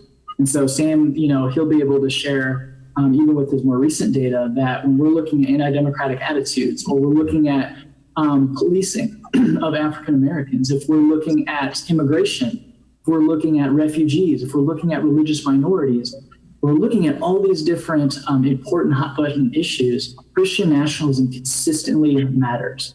Over and above whether you're Republican or Democrat, whether you're an evangelical or a mainline Protestant or unaffiliated, whether you attend church a lot or you believe the Bible should be read literally, when we account for all those things, Christian nationalism is still consistently one of the most important predictors. So what that tells us is that this is a key lens through which Americans view their social worlds. Whether they embrace it or reject it, it is doing work in how people are interacting with their world. The second thing we find is that Christian nationalism is not only really important, but it's an actual thing. And I just use kind of this, non-sociological language here, because it isn't just racism, it isn't just conservative politics, it isn't just authoritarianism, but that it is something different.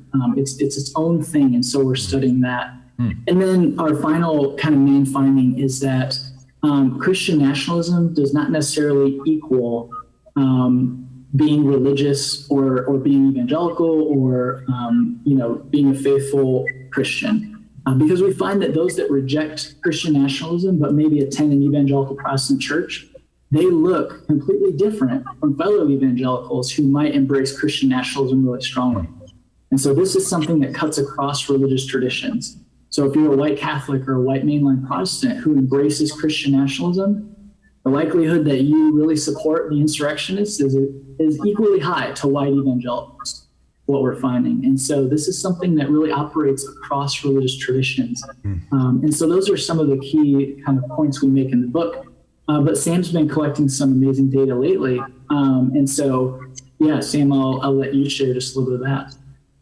Yeah, I mean, just to finish off the discussion of the book, though, I think the way the book progresses is we describe how really Christian nationalism worships at the holy trinity of power, boundaries, and order.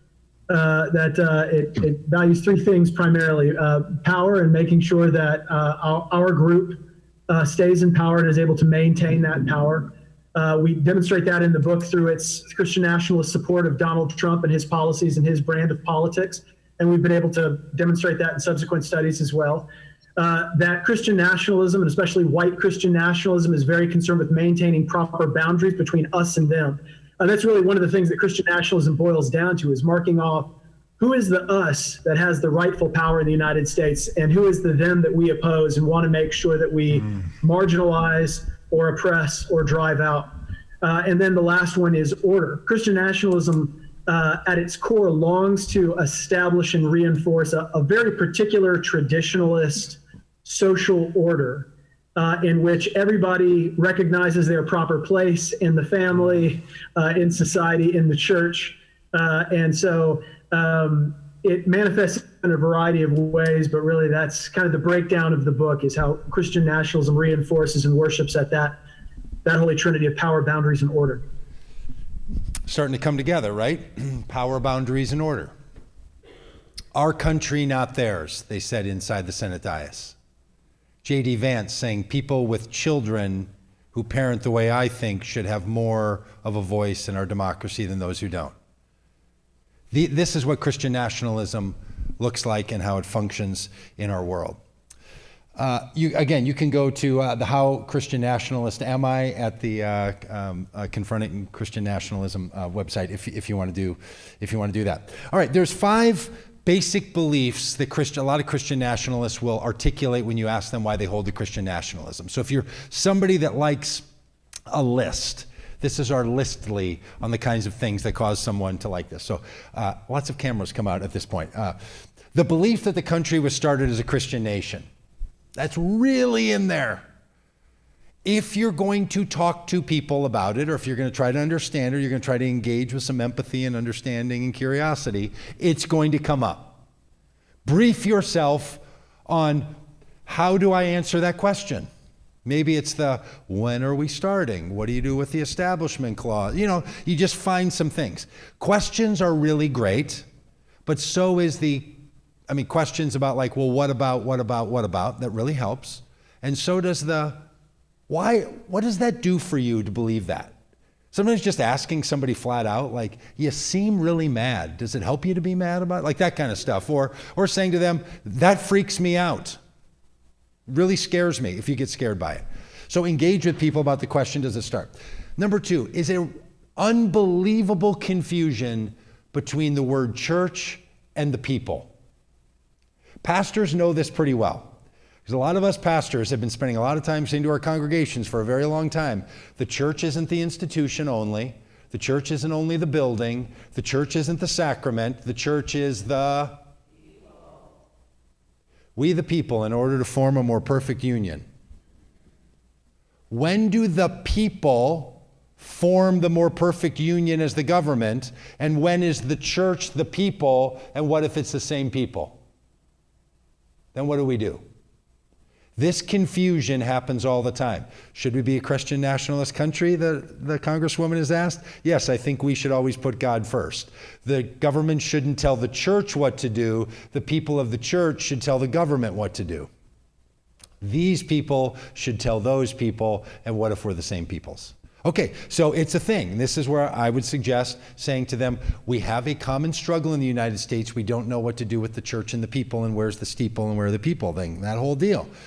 And to share the struggle with the Christian nationalists. You're in the project with them of what do we mean by being an American. Can really help when you feel like you're on the same side. You might disagree on where you're going. Like you and your life partner deciding where you're going to go on vacation. You're going somewhere, you're just not sure if you're going this way or that way. But at least you're in the project together. It's really different than, I'm pretty sure you want to hurt me. We've traveled much of the country. We stood down at Eagle Pass, Texas, Dan and I, in just a fleet of passion when we found out that a bunch of Christian truckers were going to go down to Eagle Pass, Texas in January. Remember hearing about that with a thing called God's Army? They were going to drive a bunch of trucks down there and put a militia on the border. Well, Dan lives in Michigan. I live in Minneapolis. We have a bus out there that we just got, and we're like, oh, they're going to load up a bunch of diesel vehicles and drive down to Texas? So are we. So we went down there and started engaging with all these people, and we're engaging with them at every possible place and cross point. And the level of confusion about who they are and what they're up to and whose country it is amazing. The third is this view of seeing the United States as the new Israel. Going to be theological for a minute, and if you're not into that, go ahead and step out of, mentally for a minute. But here's the thing. A lot of times Christians have had to try to figure out, what do we do with the Jewish part of our sacred text? The First Testament, the Old Testament, the Jewish scripture. What do we do with all that stuff about Israel? Well, some Christian theologies have said the church is the new Israel. That which was promised to the nation of Israel in the First Testament, Jewish text, Old Testament, is what we say to the church. Some people say it's what it says to me. These people say it's what is said to the nation of Israel is said to the United States. 2 Chronicles. If my people who are called by my name will humble themselves and will pray, I will heal their land. spoken to the nation of Israel. Does that apply to the church, or does it apply to the United States of America? When countries or states or counties call for a day of prayer and use 2 Chronicles, they're applying it to the United States. So in Christian nationalism movement, there becomes a church and people confusion, and then a who is the nation of Israel now confusion. What you'll often see with Christian nationalists is an overuse of ancient Jewish texts and ideas and metaphors. Very little Jesus, very little Christianity of the New Testament, and a whole lot of nation of Israel promises. Donald Trump doesn't have to be like Jesus because he's like King Cyrus. Okay? Always borrowing. A lot of Esther. A lot of Esther. Fourth is a holy war narrative. That our battle is not against principalities or against flesh and blood, but against powers and principalities. And those powers and principalities come out in wokeness and, non-petroleum cars and all the rest of this stuff. And it's all good versus evil and God's law versus human law over and over and over. You'll hear this kind of thing happening. To know that this is a big deal for people and start to figure out, what are you going to say about it? If you're one of those people like me, you've got a child that's in this world, they're going to bring this stuff up. And then the role of the United States as God's primary plan in the 7 mountains to evangelize the world. All right, one last illustration for you out of all this. Here's Michael Flynn. You might know Michael Flynn as the person who was convicted of crimes against the United States of America by the Justice Department, then run by the Trump administration, and sent to prison, and then pardoned by that very president. And now he travels around and uses all of that as feature and not flaw, just like the QAnon shaman does. And he has a whole movement of people and has started a thing called the Reawaken America tours. So we're going to show you this a little bit because it's important to see how all this stuff ties together. And then we have a little bit where we visited one of the Reawaken America tours. But this, by the way, was put together by the AP and played on PBS. And so there's a whole thing called Michael Flynn's Holy War. If you subscribe to PBS, like me, you look like the PBS crowd. I subscribe to PBS, so you too could watch it when you go home tonight or tomorrow. In your PBS app, even. Michael Flynn's Holy War. Don't watch it tonight, you need to sleep. Wait till tomorrow when you have time to worry. So here's a little excerpt. General Michael Flynn, ladies and gentlemen. Michael Flynn's political influence has only grown since the January 6th insurrection. Tomorrow, we the people are going to be here, and we want you to know that we will not stand for a lie. General Flynn, do you believe in the peaceful transition of power in the United States of America? The fifth. Flynn has endorsed around 100 candidates for federal, state, and even local offices, raised millions, and helped launch the Reawaken America tour that mixes politics and religion. I mean, there is a spiritual war and there is a political war. And they are going on. They're going on in this country right now. Since the November Virginia election across the country, we have overturned 200 school boards in this country. 200. So Flynn is getting in front of audiences and he's using Christian nationalist rhetoric to rally people who want to be fed that because they want to be excited, mobilized. They're going to shut our churches down and they're going to tell you, you're going to get mandated to do this, you're going to get mandated to do that. Christian nationalism threatens democracy because it is fundamentally anti-democratic by nature. It doesn't prioritize the incorporation or the participation of all Americans. They say you're a Christian nationalist. Are you? What is that? I'm an Irish Catholic. We should skip that question. He's an Irish Catholic general who served I'm a follower of Jesus. How's that? 33 years in the military serving his country. Michael Flynn was asked that question back when, are you a Christian nationalist? You were supposed to say, I don't know what that is. I don't think that's a thing. That's something that the left made up and the media pushes on us. They've shifted since then to Josh Hawley saying, the media is going to say I'm a Christian nationalist. You better believe I am. They've moved in their position on that. But he gave that kind of answer. Michael Flynn is one of these great examples of the kind of work that they're doing. Now look, Michael Flynn has every right to travel the country and tell people what he thinks of the world and how they should act. I'm not telling Michael Flynn to be quiet or to stop having his events. In fact, we go to their events and we engage in their events. Here's one. We walked into the tent, and the person on the stage was one of those guys that was on the stage at the Watchman Tower thing. He's explaining why people should vote for Donald Trump, and Michael Flynn was the next speaker, but I couldn't handle Michael Flynn. So I just happened to walk in, had my camera on, and was making stuff, and here they are in live and real action saying this kind of stuff. Cyrus, walking into the doesn't even know the Lord. Great awakening. Because all the Christians, if you ever talk to Christians during an election cycle, here's what they care about. Is he a Christian? Is he a Christian? They want to know if their candidate's a Christian. Is he a Christian? Let me tell you something. One of the worst presidents we ever had was Jimmy Carter, and he was a Christian. The question you should be asking isn't, is he a Christian? You should ask, is he anointed and chosen by God for the job?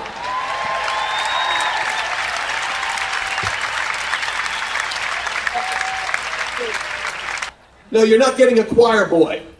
But I'm telling you something prophetically. As I sat there, that anointing that was on Kim came upon me, and I was shook up.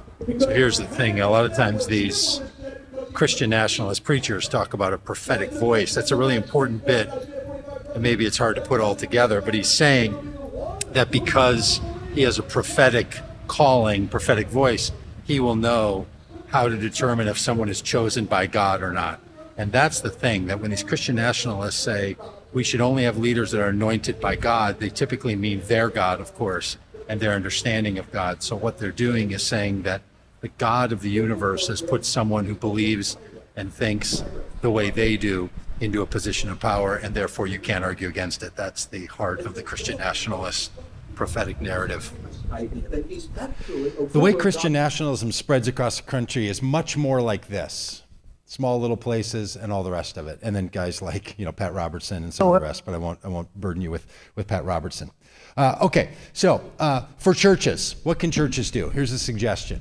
We could start to see all of this as part of spiritual formation.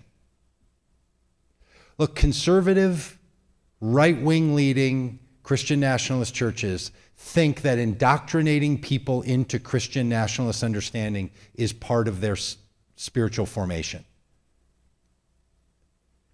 If we believe that Christianity needs to speak to Christian nationalism and tell it that it is outside the bounds of the Christian faith and the American expression, could we find ways to make that part of our spiritual formation process as Christians? I would suggest, having been a preacher for most of my adult life, the sermon is not the best place to do that. Any of the preachers in the room? The sermon's not the best place to do a lot of things. The sermon has a very particular function and form. There's many other environments that people in our communities could be in.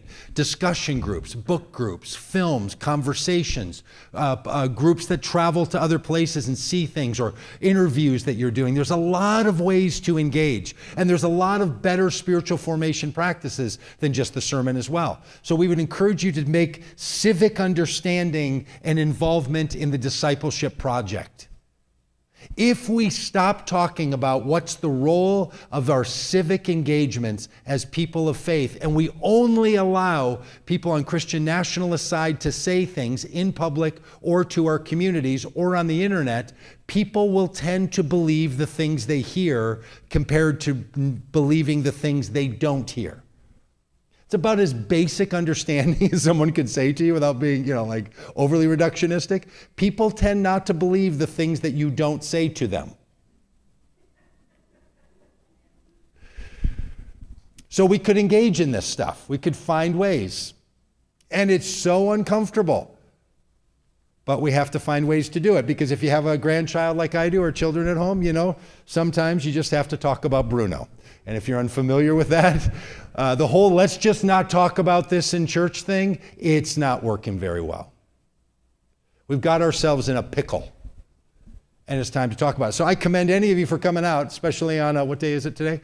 It's Monday. On a Monday night, for coming out on a Monday night to something like this. Thank you. Thanks for sharing it. Thanks for being concerned about it. I know you may have been brought here by fear and not opportunity, but whatever it is, we're glad that you're here. All right.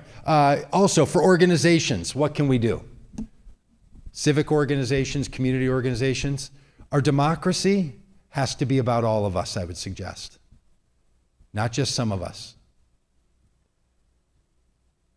maybe 50% of our population leans into being Christian nationalists.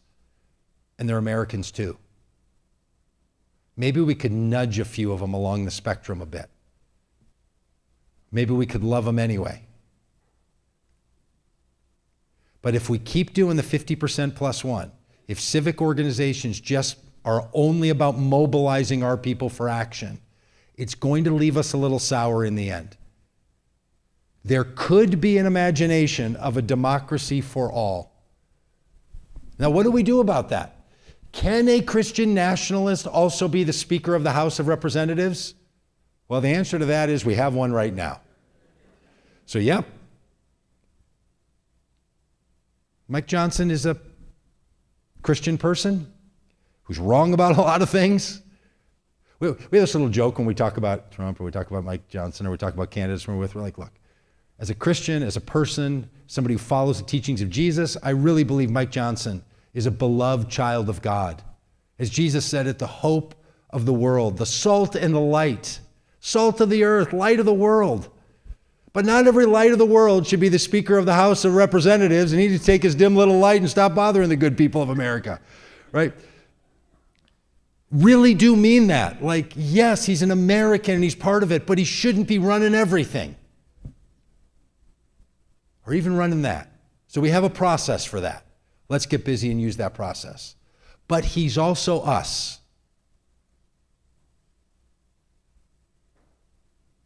Loving our fellow neighbor, friend, enemy, whatever, that's what we're up to. So civic organizations, let's prod them to have democracy for all and not just 50% plus one. What can individuals do? Well, as we said it already, curiosity and engagement. Why does it matter? What's going on there? What's eating Gilbert Grape here? What's happening with this family member, this friend, this person? What are they up to? What's got them moving? Sometimes we get to this point and I'm like, I don't know if curiosity and engagement to lead us to empathy is enough. And then when I really think about it, I'm like, I think that could be the best thing we do. As individuals, person to person, to really be curious and to engage with our neighbors and our friends. Yesterday, we ran an event with a candidate over in Oglesburg or Orisburg, can't remember the name of it, Pennsylvania. And we're with a candidate, and there was a little confusion between our organization and theirs about who was going to ask permission to be at this closed restaurant parking lot. So nobody asked. So we show up and we set up, and it's got our bus and it's got Faith, Hope, and Love big flags, and there's a bunch of chairs we have out and umbrellas and all this stuff, and 50 people or so gathering out there, and a person running as a Democrat for the state house in Pennsylvania here in the 124th district. And the owner of the restaurant comes pulling up in his truck. I didn't know who it was. He got out of his truck and he came walking over to me, and he had a cowboy hat on and cowboy boots, and he got out of an F-150. And he goes, what the heck's going on here? And I said, hey, I'm Doug, we're running this thing. He said, well, I'm the owner. And I said, well, thanks so much for having us. And he goes, what are you doing here? And then I said, well, we're having this campaign event for this person. He said, well, is she a Democrat or Republican? I said, she's running as a Democrat. He goes, pack up and get out of here. I'm a Christian, conservative, Trump-loving, gun-toting, truck-driving, person. Get off my property. I was like, okay, something's gone wrong here. And I said, all right, I hear you. We'll start getting packed up. And he goes, is she here? I said, yeah, she's a person right over there. And he goes, well, you guys are all set up. I'll let you stay. Can I meet her? I said, sure, come on over. Walks over and meets this person running for the House of Representatives, State House in his district. His name's Chris. He let us stay in his parking lot. Opposed to everything we're up to.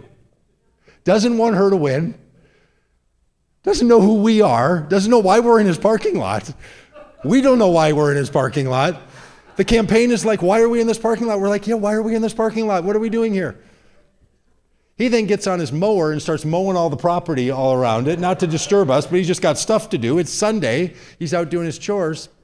After it gets all done, went over to him and brought a couple of beers and said, if I paid him to rent his lot, which we would have done anyway. Said, I have 2 beers. You can have both of them, or if you want to have one with me, we got to. He goes, yeah, let's go over in the shade and sit there. So we went over and sat outside of our bus under the awning, and Chris and I, almost the same age, start talking about what we're up to and what we're doing and the church he goes to and how we both feel like America is being torn apart in ways that feel really hard and sad, and we don't know where it's going to go, and that religion is used to divide people. And we have different views on it, and I want some people to win, he wants the other people to win, but we both agreed we're going to be living next to each other in this country, regardless of who wins, and we can't see each other as enemies and fearful of each other anymore. And Chris was so kind to us. And I kept asking myself, if I owned a piece of property and a bunch of Trump people pulled up to run a Christian nationalist effort, and I kind of wondered who loved their enemy yesterday. By the end, I think we both did. I think we actually kind of became friends and said, this is great. And I said, my wife and I think about buying property, like this, because she's a yoga instructor and we want to have like a place where there's music and food and kind of a bar and a yoga studio. And he's like, you should buy my place, because he's moving to South Carolina. Like today he's moving to South Carolina. He had a whole trailer loaded up. He's like, I'm getting out of Pennsylvania. I can't stand the politics here. I'm going to South Carolina. He said, you should buy my place. It was for sale. That's why it was closed, because we're moving to South Carolina. And it was just slightly refreshing. Started out with pack up and get out of here, to you should buy this place. My place should become yours for a price. Huh? Maybe we can be okay. And these people shouldn't be in representative form of democracy and shouldn't be elected to office. So whatever you do to do something like that. We're going to be back here in Pennsylvania, in this part of Pennsylvania, throughout the fall. We're going to spend most of our time in Pennsylvania, Michigan, Wisconsin, a little bit in Arizona and California. We do events like this. We also do outdoor rallies and events, sometimes with candidates, sometimes just with faith voters, getting them all riled up and that kind of thing. So please get on our email list. You can sign up on a card out there or go onto our website and sign up. We'll be in touch with you by email or text. Don't worry, we're not the kind of group that emails you twice a week. We email 4 times a week, honest to goodness we do. We really do. We do 4 times a week. We're not going to love you and leave you. We're not going to leave you behind. We're going to remember you. We want you to remember us. We do a little roundup. We send you a couple things. We send you some good stories. We introduce you to candidates all over the country. It's a little bit of common good. We hope it's a little bit of common good news for you. So thanks so much for being here. Thanks for being a part of all of this. That's Joel. This is Dan. You already heard from Rob. You'll also see Donnie and Tim out there, and other people join us. And if you do want to just be part of the merry band of common do-gooders that are traveling around the country when we come back, be in touch. And we do caravan with people and a bunch of other things. So it's super fun to get out on the road and to go meeting all kinds of people. So thanks for being with us tonight.